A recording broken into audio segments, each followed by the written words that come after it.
Friends, यदि आप अपने प्लांट पर लगातार ग्रोथ और फूल चाहते हैं तो पौधे की सही देखभाल करना होगी। इसके साथ ही उसमें सही फर्टिलाइज़र डालना होगा। आप मेरे गुड़हल प्लांट को देख रहे हैं, इसमें काफ़ी ज़्यादा मात्रा में बड्स बनी हुई हैं और फ्लावरिंग हो रही है। तो आज के वीडियो में मैं एक ऐसा फर्टिलाइज़र बताऊंगी जिससे यदि आपके प्लांट में फूल नहीं आ रहे हैं या बड्स ड्रॉप प्रॉब्लम है, ख़ासतौर पे गुड़हल में हो जाता है कि कलियां बनती हैं लेकिन पूरी तरह से फूल नहीं बन पाता है और कलियां पहले ही गिर जाती हैं, तो यह समस्या भी दूर होगी। और यदि प्लांट की पत्तियां पीली पड़ रही हैं, यदि कुछ पत्तियां पीली पड़ती हैं तो ये नेचुरल प्रोसेस है, उनको आप हटाते रहें। लेकिन लगातार प्लांट पत्तियां पीली करके गिरा रहा है, पौधे की ग्रोथ रुक गई है, तो वह समस्या भी खत्म होगी। इस फर्टिलाइज़र से प्लांट की पत्तियों पर चमक आएगी। कभी कभी प्लांट ग्रोथ करता है लेकिन उसकी पत्तियों पर चमक नहीं होती, पौधा रूखा रूखा बेजान नज़र आता है, तो इससे वह समस्या भी दूर होगी। क्योंकि मैग्नीशियम की कमी से पौधे में लगातार प्लांट की पत्तियां पीली पड़ती हैं और उसकी ग्रोथ रुक जाती है। और सिर्फ फूलों वाले पौधे ही नहीं, आप इस फर्टिलाइज़र को सभी पौधों पर, सब्जियों वाले पौधे, फ्रूटिंग प्लांट्स पर यूज़ कर सकते हैं। इस फर्टिलाइज़र से फूलों का आकार भी बहुत बड़ा होता है, क्योंकि इसमें सभी पोषक तत्व प्लांट के लिए जो ज़रूरी है वो मौजूद हैं।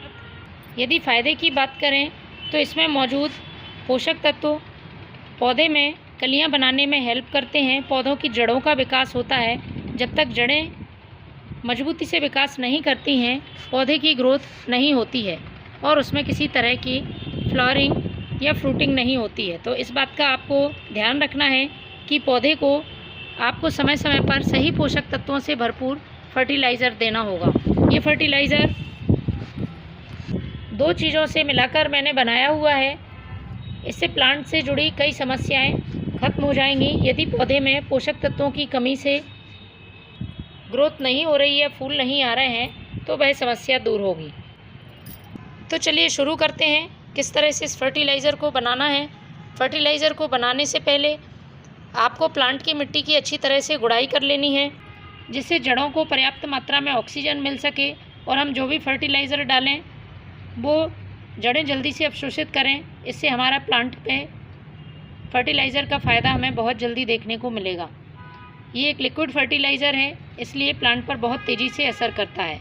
महीने में एक बार आप इस फर्टिलाइज़र का यूज़ करें। मिट्टी में किसी तरह के खरपतवार हैं तो पहले उन्हें हटा लें, मिट्टी को हल्का कर लें, उसके बाद ही इसमें फर्टिलाइज़र यूज़ करें। इस फर्टिलाइज़र को आपको बहुत तेज़ धूप में यूज़ नहीं करना है, सुबह या शाम के समय आप इस फर्टिलाइज़र का यूज़ करें। तो इस फर्टिलाइज़र को बनाने के लिए मैंने यूज़ किया है मेथी दाना। मेथी दाना पोषक तत्वों से भरपूर होता है और हमारे घर में ही हमें आसानी से उपलब्ध हो जाता है। इसकी बहुत कम मात्रा प्लांट के लिए बहुत ज़्यादा फ़ायदेमंद होती है। हमें इसकी ज़्यादा मात्रा का यूज़ नहीं करना है, जितना मैं बता रही हूँ बस उतनी ही मात्रा आपको यूज़ करनी है।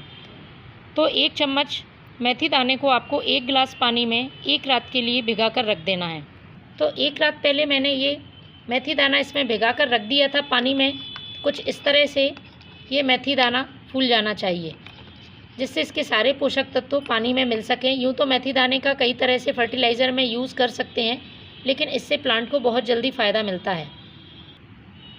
तो पहले इसे छान लेना है, फिर इसमें दूसरी चीज़ मिलानी है। मैं इसे छान लेती हूँ। आप अपने प्लांट की संख्या के हिसाब से इस फर्टिलाइज़र को कम ज़्यादा बना सकते हैं। तो देखिए, ये मेथी दाना पूरी तरह से पानी में गल गया है और बचे हुए मेथी दाने का यूज़ आप कंपोस्ट में कर सकते हैं या आप इससे मेथी उगा सकते हैं। इनको आप मिट्टी में डाल दें, इनका जर्मिनेशन हो जाता है, क्योंकि ये कच्चा मेथी दाना है, इसे हमने किसी तरह से पकाया हुआ नहीं है। अब हमें इसे डाइल्यूट करना है। तो 1 गिलास हमारे पास ये मेथी दाने का पानी है, तो 4 गिलास इसमें सादा पानी मिलाना है। तो ये लगभग 1 लीटर फर्टिलाइज़र बन के तैयार है। अब इसमें मैं जो चीज़ ऐड करूँगी वो प्लांट में पत्तियां पीली होने की समस्या को दूर करेगी। इसके साथ ही यदि मिट्टी में किसी तरह के स्लग्स, स्नेल्स, कीड़े हैं तो वह भी दूर होंगे। तो ये है एप्सम साल्ट, जिसे हम मैग्नीशियम सल्फेट भी कहते हैं। प्लांट में मैग्नीशियम की कमी को दूर करता है। महीने में एक बार इसका यूज़ आपको अपने सभी प्लांट्स पर करना चाहिए। पत्तियों को हरा रखने का काम करता है और पत्तियों पर चमक भी रहती है। तो इसको ज़्यादा मात्रा में यूज़ नहीं करना है। आधा छोटा चम्मच 1 लीटर इस फर्टिलाइज़र में मैंने डाल दिया है और इसे हमें अच्छी तरह से मिक्स कर लेना है। आप 2 से 3 मिनट इसको रख भी सकते हैं, बहुत आसानी से पानी में घुल जाता है। अच्छी तरह से मिक्स होने के बाद आपको अपने प्लांट की सॉइल में इसे डालना है। पॉट की साइज़ के हिसाब से डालें। बड़ा पॉट है तो 100 से 150 ml डालें, छोटा है तो 50 ml आप इसको डाल सकते हैं। तो फ्रेंड्स, आप भी इस फर्टिलाइज़र का यूज़ करें अपने प्लांट को हरा भरा स्वस्थ रखने के लिए।